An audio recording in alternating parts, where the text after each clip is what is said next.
Приоритетен под оваа референца законот со кој практично се продолжува мандатот на специјалното јавно обвинителство.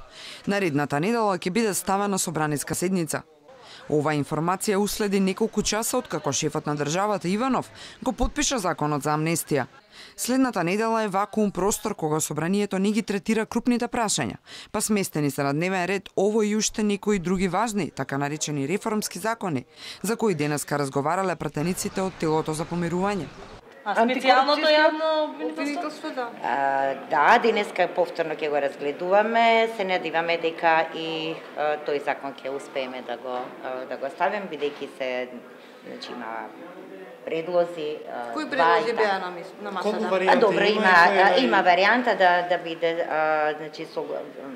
со измени на законот за јавно обвинителство, има варијанта посебен закон. Власта му го продолжува животот на СЈО во време кога јавното обвинителство на Република Македонија се жали дека нема пари и нема кадар. Со новиот закон, предложен пред околу 2 недели, специјалното добива солиден буџет и ингеренции идентични со оние на државното. Второто барало повисоки плати од Министерството за финансии, но одговор не добило.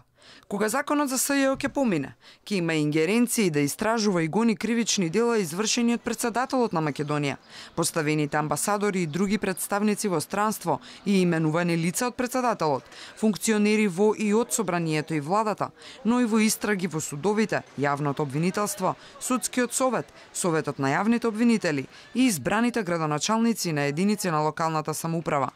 Практично, паралелна институција со државното обвинителство, која по усвојувањето на законот и нема зошто повеќе да се нарекува специјална. Логично се наметнува прашањето во што е оправданоста на постоење на паралелно обвинителство.